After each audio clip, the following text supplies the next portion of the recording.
एकमात्र नाम का सहारा ले लो, निरंतर नाम जप करो। जिस उपासक को जो मंत्र जो नाम मिला है, एक नाम एक मंत्र बहुत समय तक उसे चलाने का अभ्यास कीजिए। ये बहुत छलिया है मन। एक नियम ले लो, सोने से जागने तक, जागने से सोने तक, जीवन से मरण तक हम केवल नाम की ही आराधना करेंगे। देखो, जब हमसे अपराध बनते हैं, पाप बनते हैं, तो बाहरी दंड जो मिलता है, अंदर दंड मिलने लगता है। निगेटिव विचार, नकारात्मक सोच मार देती है आदमी को।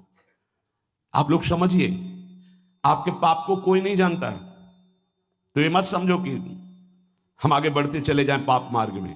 नहीं, उसका दंड विधान जो बाहरी होगा वो तो होगा ही। शरीर ने पाप किया है तो दंड मिलेगा, पर मुखिया मन ने पेशकार बनकर बुद्धि से स्वीकृति करा ली तो दोनों को दंड मिलेगा, बुद्धि को भी और मन को भी। क्या दंड मिलेगा? वो पाप नकारात्मक सोच, नास्तिकता पैदा कर देगा, निगेटिव विचार पैदा कर देगा। मार दिया। अनंत जन्मों में हमको आज मनुष्य जन्म मिल करके भगवत प्राप्ति का अवसर मिला था। नकारात्मक, नास्तिकता, ये दोनों बराबर उसको पीड़ा पहुंचाएंगी। हमारी कामना नहीं पूर्ण की तो हम भगवान को गालियां देने लगे, भगवान के विरुद्ध। ये क्या है? क्या है? तुमने कभी बैठकर अपनी स्थिति की तरफ विचार किया कि हम किधर जा रहे हैं? कम से कम हम गलत हैं पर सत्य को स्वीकार कर रहे हैं, तो निकलने का तो रास्ता है। आपने तो निकलने का ही रास्ता बंद कर दिया नास्तिकता ला करके। कम से कम हम गलत हैं पर हम सकारात्मक सोच के द्वारा अपनी गलती को सुधार तो सकते हैं। आपने नकारात्मक सोच के द्वारा अपना नाश प्रारंभ कर लिया। बहुत ध्यान देने योग्य विषय है। और कोई दंड दे या ना दे, बैठे बैठे नकारात्मक सोच आपको जलाती रहेगी। जगत चिंतन का परिणाम ये देह है, चिंता है, शोक है, भय है, नकारात्मक चिंतन। भगवत चिंतन करने से देह मिलेगा दिव्य, जिसका काल भी विनाश नहीं कर सकता, उसे भाव देह कहते हैं। और सदैव निश्चिंतता, निर्भयता, निशोकता, परमानंद, इसकी बाढ़ आएगी। यही तो चाह रहे हैं ये, और दिशा पकड़ रहे हैं जगत चिंतन की, जगत भोगों की। इसलिए हम तुम्हें सबका निष्कर्ष बताते हैं, बस तुम नाम की रट लगा दो। कलियुग करम न धर्म विवेकु, राम नाम अवलंबने को। पूज्य बाबा कह रहे, कलिकाल है और साधन सिद्ध होना बहुत कठिन है। एकमात्र नाम का सहारा ले लो, निरंतर नाम जप करो। जो जितना अधिक नाम जप करेगा उसे उतनी अधिक भागवतिक शक्ति प्राप्त होगी। ध्यान दीजिए, जो जितना अधिक नाम जप करेगा उसे उतनी ही अधिक भागवतिक शक्ति प्राप्त होगी। जितनी अधिक भागवतिक शक्ति प्राप्त होगी उतने अधिक निर्विकार होते जाओगे। बहुत पॉइंट की बात है। सब कहते हैं हमें ये विकार, ये विकार, ये रोने की, घिघियाने की जरूरत नहीं है, ताकतवर बनने की जरूरत है। ताकत है भगवान नाम जप। फिर सुनो, जो जितना अधिक नाम जप करेगा उसे उतनी अधिक भागवतिक शक्ति प्राप्त होगी। जिसकी जितनी अधिक भागवतिक आध्यात्मिक शक्ति जागृत होगी उतना ही वो निर्विकार होगा। जिस व्यक्ति को गुरुदेव ने जो मंत्र जो नाम दिया है, उस एक मंत्र एक नाम को बहुत काल तक जप का अभ्यास बनाओ। यह बहुत कठिन बात है। कल भी शाम के कह रहे थे कि एकांत में किसी एक मंत्र पे रखना, इसकी चाल है, पकड़ी गई चाल। जब मंत्र में लगे तब पद की बात कर रहा है, पद चलाओ। जब पद में लगे तो नाम की बात कर रहा है, नाम चलाओ। जब नाम में लग गए तो कहता मंत्र चलाओ। इसकी बात मत सुनो। एक जगह पकड़ लिया, अब नाम चल पड़ा। अपने लोगों का जैसे अब नाम चल पड़ा तो पवित्र है अपवित्र है मंत्र में नहीं पहुंचेंगे, सीधे नाम में लगे हुए हैं। अब अचानक मंत्र चलने लगा, अब मंत्र पे पूरी एकाग्रता हो गई।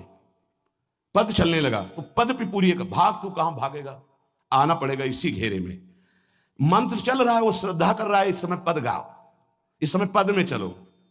बार बार विक्षेप बिल्कुल नहीं सुनना, बार बार मंत्र। क्योंकि जब पद में जाओगे तो वहां भी नहीं टिकेगा, वो कोई प्रपंच सामने खड़ा कर देगा। इसको सुनो, इसको देखो, इसका चिंतन करो।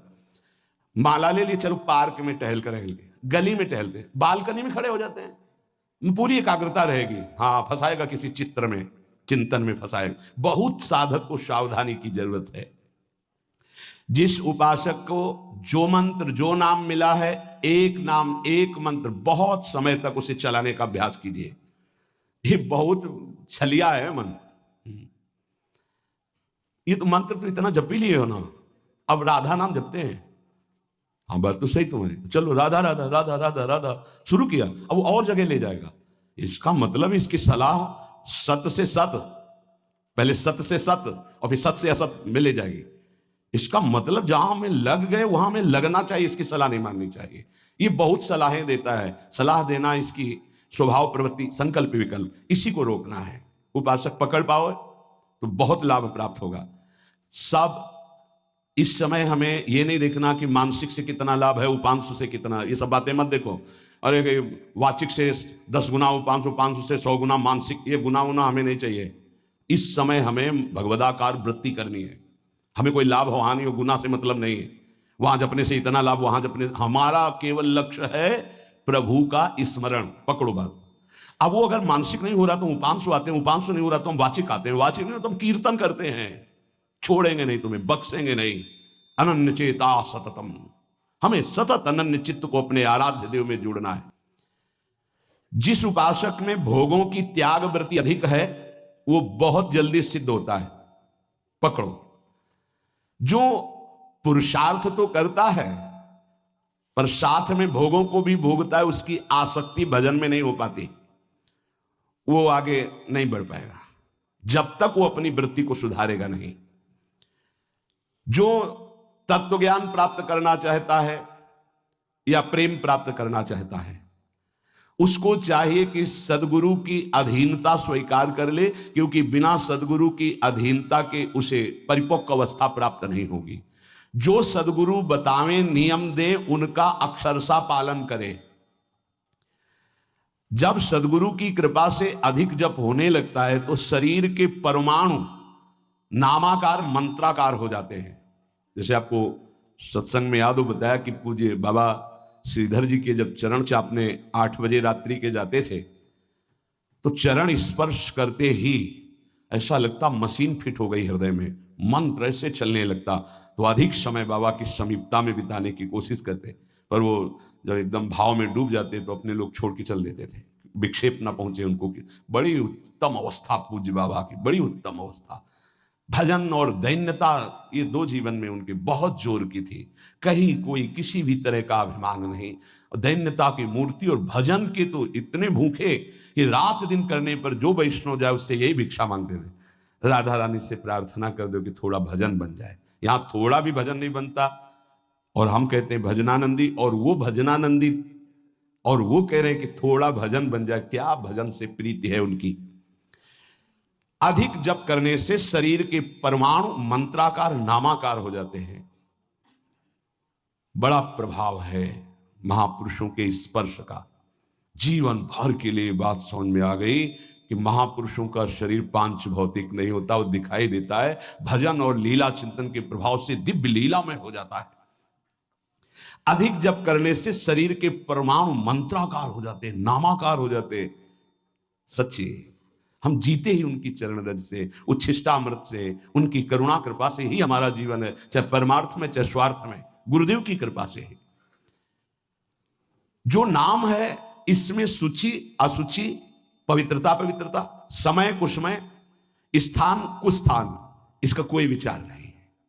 लेकिन मंत्र में इसका विचार, मंत्र नहीं चला सकते कि शौचालय में बैठे मंत्र जप रहे हो, या आप लघु शंका करते हुए मंत्र जप रहे हो, या आप शौचालय लघु शंका से निवृत्त होकर पवित्र नहीं हुए, वही कपड़े जो शौच में वही आप नहीं, ऐसे नहीं, फिर आपकी बुद्धि विकारग्रस्त हो जाएगी। ये महापुरुषों के निर्णय है।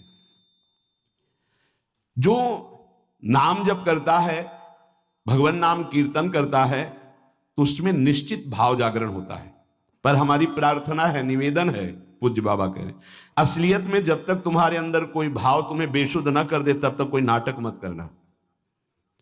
अरे बड़े भावुक हैं भाई, ऐसे से ऐसा रोना, चिल्लाना, बेसुरा बोलना, नाचना, गिर पड़ना, मूर्छित हो जाना, असलियत में ये सब भाव आते हैं।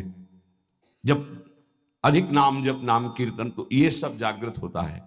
अगर ईमानदारी से जागृत नहीं है तो कोई इस भाव का नाटक न करे। बाबा कह रहे नहीं तो दम्भ रोग लग जाएगा आपके भजन में, और वो आपको पतित कर देगा। अत्यंत बड़े हुए भाव के आवेश में जब आपको स्मृति ना रहे तो दूसरी बात, नहीं आप कभी ऐसे भावों का प्रादुर्भाव दिखावा ना करें, नहीं तो दंभ लग जाएगा। भाई मैं तुमसे बहुत एकांतिक बात कहता हूं कि एक आदमी ध्यान करे और एक आदमी नाम जप नाम कीर्तन करे तो थोड़े समय में तुम देख लेना कि नाम जापक और नाम कीर्तन करने वाले की आध्यात्मिक उन्नति कितनी जोर की हुई है। पूज्य बाबा साक्षात ब्रह्म है। इन्हीं की कृपा प्रसाद से पूज्य पंडित गया प्रसाद जी महाराज ब्रजमंडल के सिद्ध महापुरुष, इन्हीं को गुरुदेव के रूप में वर्ण करके ऐसी उच्च अवस्था प्राप्त की थी कि गीता वाटिका से भाई जी और राधा बाबा परम प्यार दुलार आदर पूज्य पंडित गया प्रसाद जी का करते थे। देखो कलयुग को बहुत खराब बताया गया है। पूज्य बाबा कह रहे युग है भी इसमें बहुत दोष, परंतु हम आपसे कहते हैं कि कलयुग बहुत महिमामय भी है। बड़े बड़े ऋषि मुनि देवता याचना करते हैं कि मुझे कलयुग में जन्म मिले। क्यों? क्योंकि केवल नाम जप और नाम कीर्तन से इसमें वो पद प्राप्त होता है जो बड़ी बड़ी तपस्या यज्ञ ध्यान साधना से भी नहीं होता। ये बड़े अमृतमय वचन, इनको पकड़ो। सार बात नाम जप नाम कीर्तन गुण कीर्तन। देखो स्वयं भगवान ने कहा है यज्ञानाम जप यज्ञोस्मि, सब यज्ञों में श्रेष्ठ यज्ञ मैं हूं, जप यज्ञ। अब यज्ञ अश्वमेध यज्ञ, राजसूय यज्ञ, बड़ी बड़ी यज्ञ जो चक्रवर्ती सम्राट महाबलशाली पुण्यात्मा राजर्षि करते थे, उन सब यज्ञों में श्रेष्ठ है जप यज्ञ। देखो इस जप यज्ञ में ना तो शुद्ध घी की आवश्यकता है, इस जप यज्ञ में ना तो मंत्रवेत्ता ब्रह्म ऋषि की आवश्यकता है। यज्ञ में बड़ी जानकारी बड़ी व्यवस्थाएं सुव्यवस्थित करने पर ही फल मिलता था। जैसे यज्ञ करता कोई अंग भंग नहीं होना चाहिए, किसी भी अंग में किसी भी तरह की कोई कमी नहीं होनी चाहिए। अगर एक आंख काम नहीं करती तो तुम यज्ञ में सफलता प्राप्त नहीं कर सकते, बैठ नहीं सकते, यजमान नहीं बन सकते।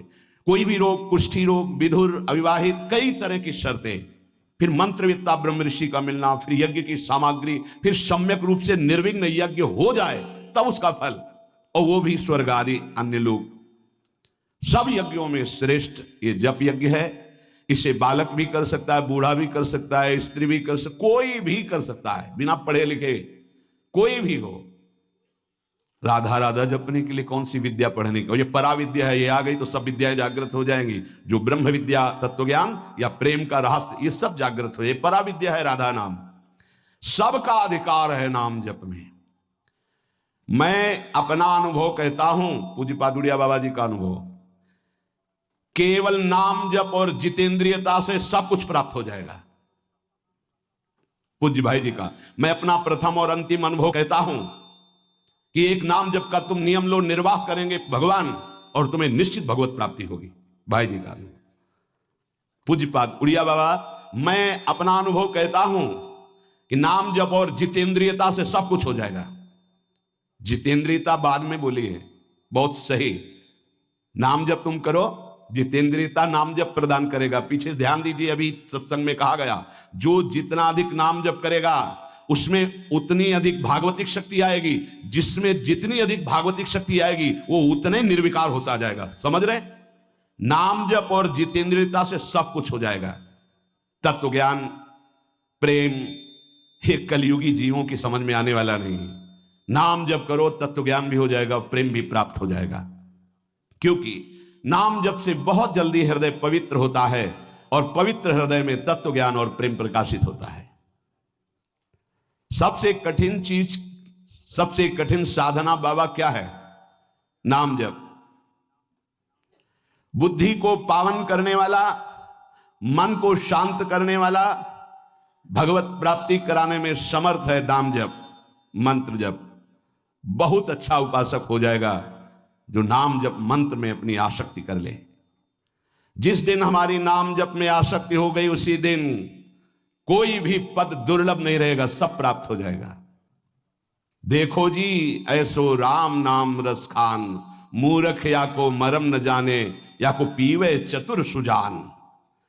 कोई चतुर सुजान नाम को पकड़ पाता है। पायो नाम चारु चिंतामणि, उर करते न खसई हो, अब लो नसानी अब ना न सही हो। चारु चिंतामणि। जो भगवान नाम कीर्तन में मस्त रहते हैं, एक नियम ले लो, सोने से जागने तक, जागने से सोने तक, जीवन से मरण तक हम केवल नाम की ही आराधना करेंगे। बस देहनाश पर्यंत तत्परता पूर्वक बिना फल देखे, कि क्या फल मिल रहा है, तुम निश्चिंत होकर केवल नाम का अभ्यास करो। तुम्हें पुरुषार्थ और करने की जरूरत, सब कुछ प्राप्त हो जाएगा। अब जैसे कोई कह दे कि तुम्हें कोई और कर्म करने की जरूरत नहीं, यहां ध्यान दीजिए, यहां आंतरिक साधना की बात हो रही है। भाई तुम गृहस्थ हो, व्यापार करो, किसानी करो, नाम चलाओ, एक एक फावड़े में नाम चलाओ। ग्राहक से बात कर रहे हैं, भगवान का स्वरूप मानकर बात की, इसके बाद खाली समय में नाम जप कर रहे हैं।